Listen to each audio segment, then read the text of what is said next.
Marvin Gaye had spent most of his life on the road.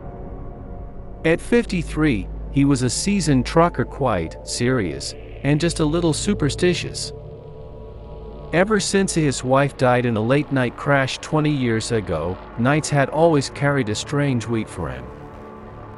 That night, around 2 a.m., Marvin was driving along Highway 98 in southern New Mexico.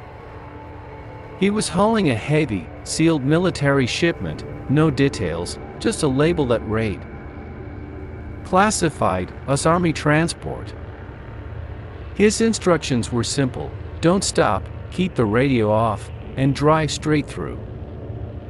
But something felt wrong.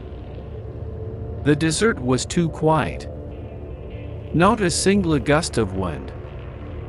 No insects. No coyotes. Just a thick silence, the kind that presses on your chest. Like the land itself was holding its breath. Then he saw it. A rusted, flickering sign on the side of the road. Rest stop, since 1957. He pulled over. Just for a few minutes. As soon as he stepped out, the silence grew heavier. The air smelled like dust and something metallic. There were no birds. No sounds. No signs of life. The door creaked open. Inside, everything was dim. A faint red glow flickered from the hallway. The floor was covered in sand, but Marvin noticed something odd: fresh footprints. He walked in slowly. The walls were cracked, and someone had scrawled words in black ash. "Don't call. Just to come in." And there she was. Behind the old desk stood a woman, still as a statue. She wore a long, traditional Mexican dress. Her face was covered, except for her eyes, completely black, like twin pools of ink. Without moving her lips, she said, "Marvin, you're late." He froze. "How do you know my name?" She stepped forward. Her shoes tapped like nails against wood. "Tonight, Highway 98 belongs to more than just the living. Your cargo has drawn their attention." Marvin took a step back. "I'm just the driver." She stopped. "This is night 285. The ritual must begin with you or without you." Suddenly, every window slammed shut. The air turned cold. The walls began to whisper, "Bring it, bring it, bring it." Marvin turned toward the door, locked. When he looked back, the woman was gone.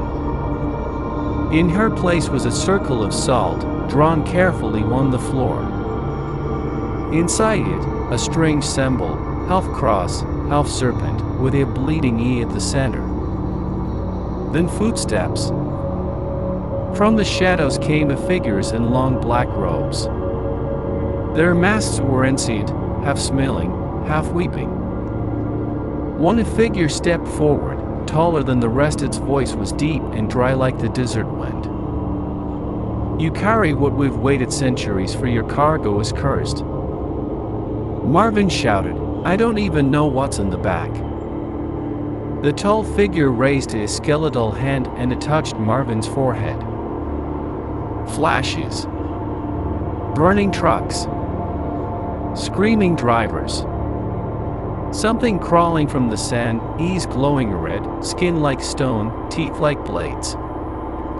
The voice whispered again, "Deliver it before dawn or you'll never leave this place." In a blink, silence. The figures vanished. The salt, the whispers, the cold, all gone. Marvin stood alone in the dark. His hands shaking. His breath shallow. He ran. Back to his truck. The engine was already on. The radio, still off, crackled to life with a whisper. "Hurry! Marvin, they're coming!" Behind him, the desert turned black. Not just dark, alive.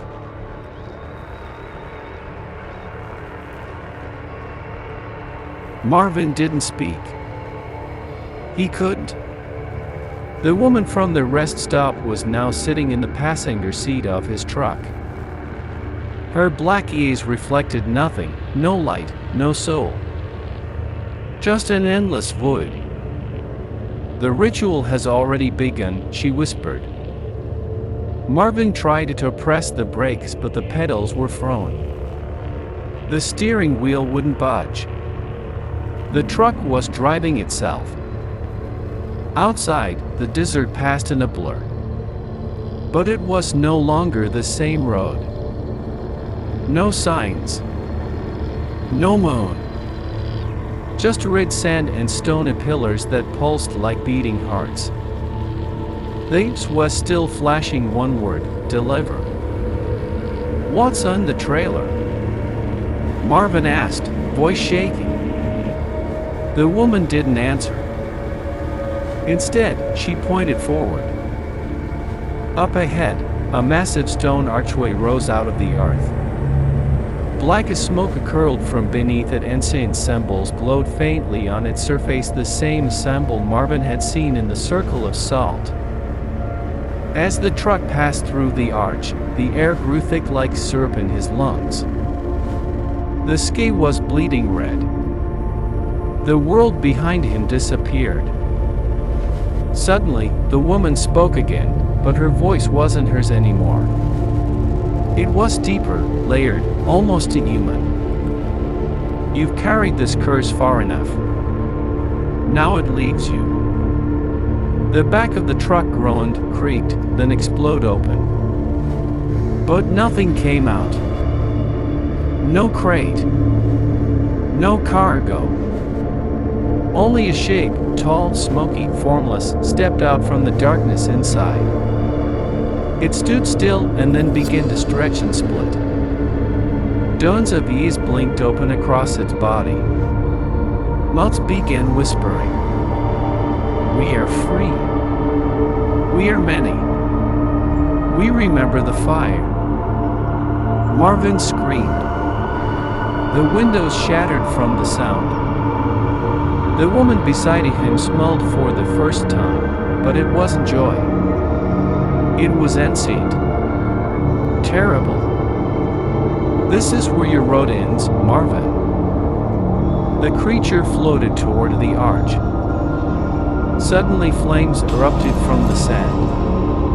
Dozens of shadowy figures rose, chanting in a language that felt too old for human tongues. The ritual was reaching its peak. The creature turned and looked at Marvin with all its eyes. "You were the last vessel," it spoke, with a voice like thunder through gravel. The truck's engine died. The lights dimmed. The woman vanished. And Marvin? He stepped out of the cab, silent, face pale. He walked forward, toward the ritual circle, and stood inside it. Without a word, he raised his arms, as if he finally understood. The flames rose. The chanting grew.